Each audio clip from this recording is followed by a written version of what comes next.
Hello friends, this video on dual nature of radiation and matter part 3 is brought to you by examfear.com. No more fear from exam.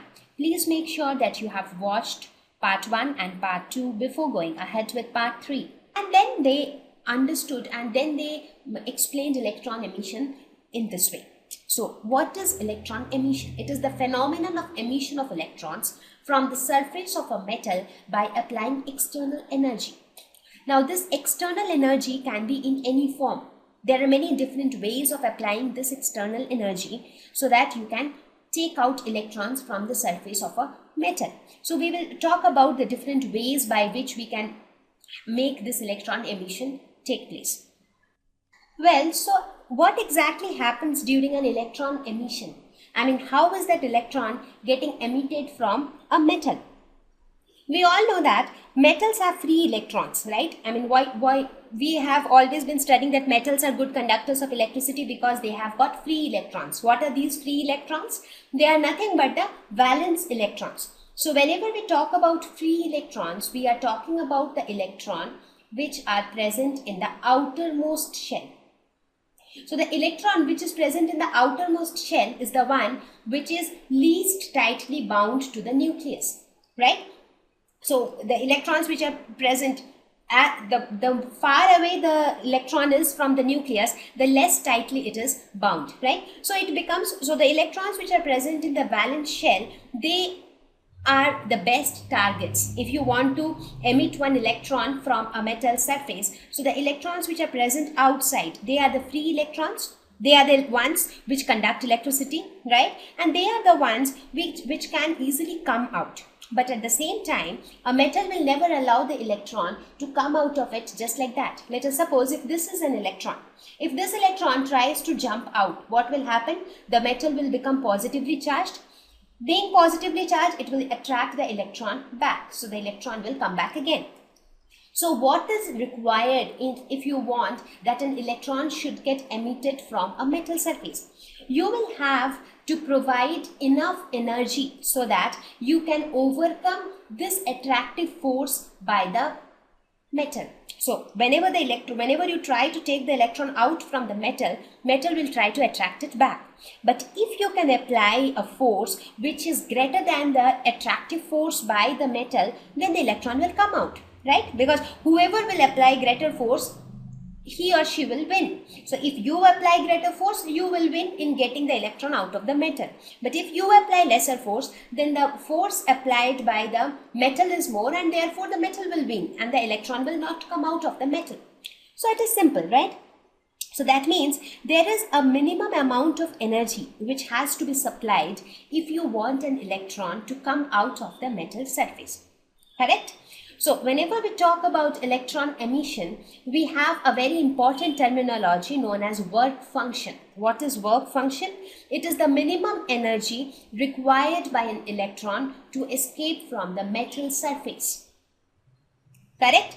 So this is what we known as work function. So wherever electron emission takes place, no matter by what means the electron emission is taking place. As I told you before that there are various ways by which electron emission can happen. So doesn't matter exactly by which way the electron emission is taking place, but everywhere if there is an emission of electron, that means the energy which is provided is greater than the work function of the metal. Work function is generally denoted by phi naught.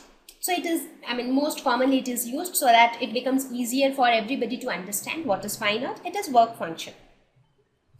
Unit of work function is electron volts. What is electron volt? It is nothing but the amount of energy gained by one electron when it is accelerated by 1 volt. So 1 electron volt is nothing but 1.6 into 10 to the power minus 19 joules. So 1 electron volt of energy is equivalent to 1.6 into 10 to the power minus 19 joules. As I told, electron volt is nothing but the amount of energy gained by one electron when it is accelerated by 1 volt. That means this is 1 electron when it is accelerated by 1 volt. So it is 1.6 into 10 to the power minus 19 Coulomb volt. And what is Coulomb volt?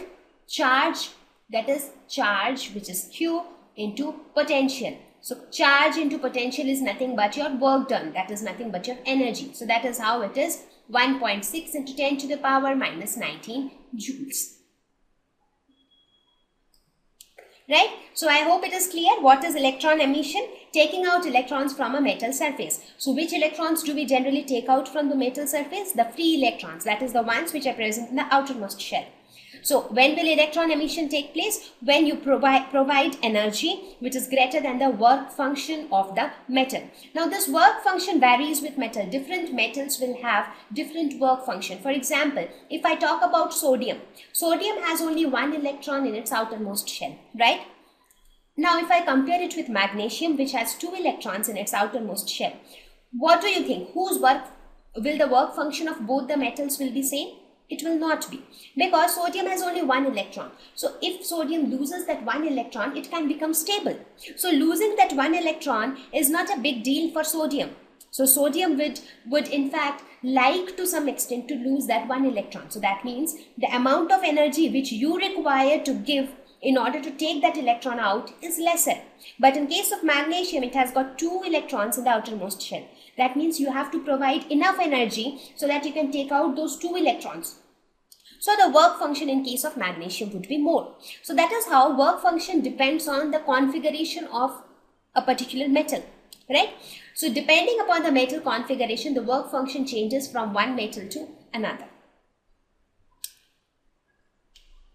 So let us quickly review whatever we spoke about work function. It is the minimum energy required by an electron to escape from the metal surface, denoted by phi naught. Unit is electron volts. It depends on nature of the metal. As I mentioned, it varies from one metal to another.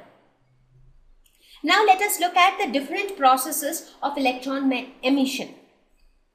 As was observed by Thomson, that there were negatively charged particles which were emitted when a metal was heated.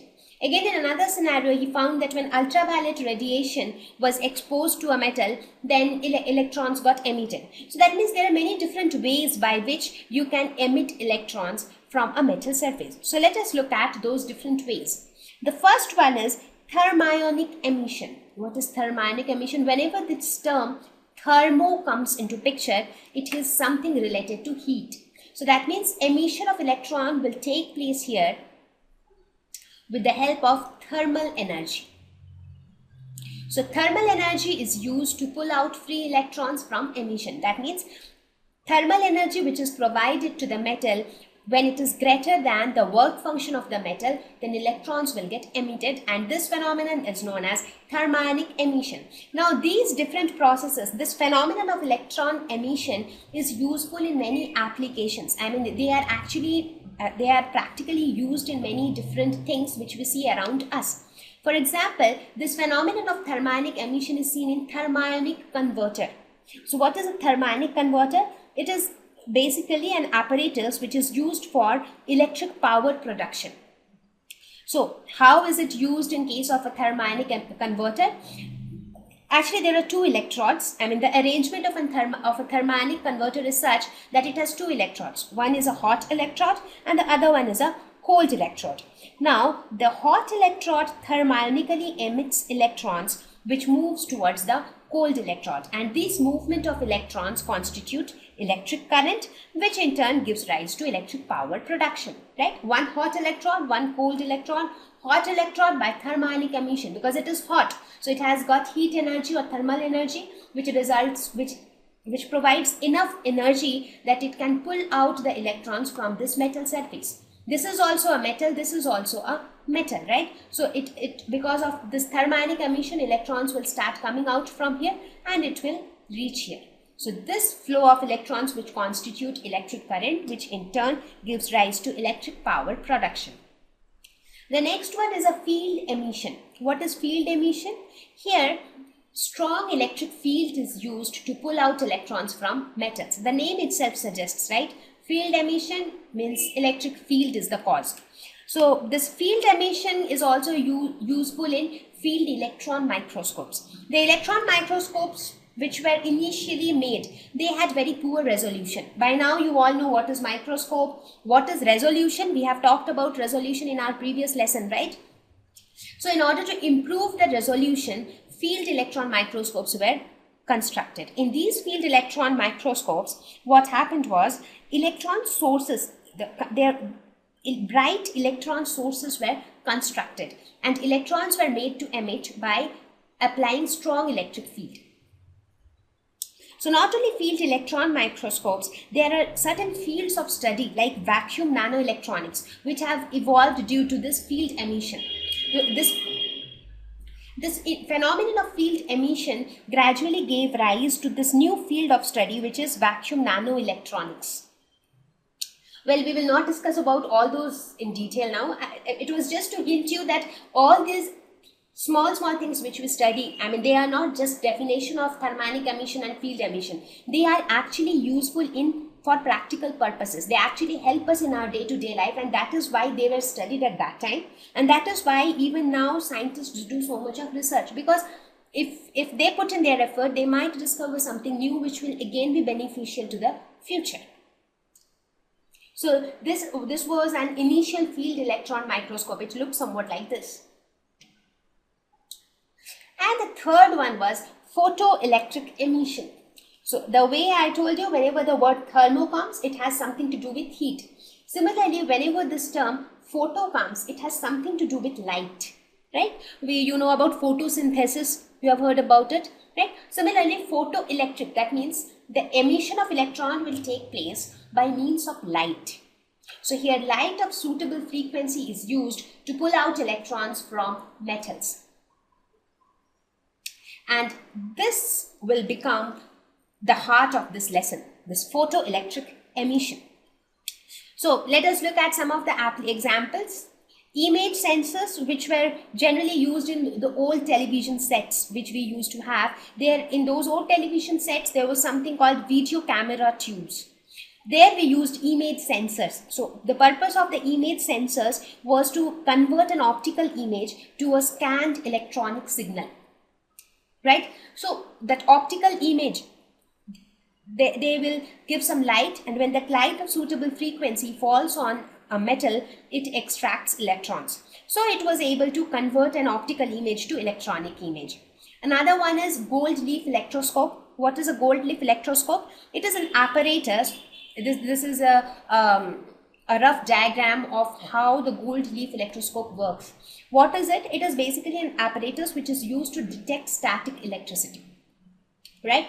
So what happens here is it has got a metal cap on the top, and there is a thin gold leaf here, and this one is a metal stem. So this is a metal cap, this is a metal stem, and there is a thin leaf attached to it.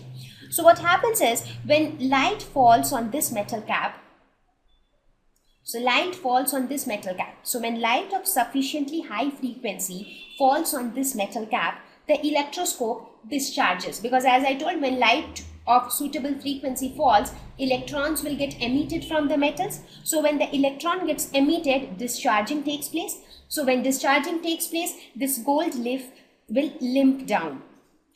Now, if the frequency of the light which falls on the metal cap is very less, in that case the leaf won't limp ever. So that means it would be able to detect static electricity. Whenever there is static electricity, the movement of the gold leaf, whether it is limping down or it is not limping, it will tell us, or it will help us to detect any static electricity present, right? So these are some of the applications where photoelectric emission is useful. Now in this lesson, our agenda is to bring into picture certain phenomenon which was not, or which could not be explained by wave nature of light.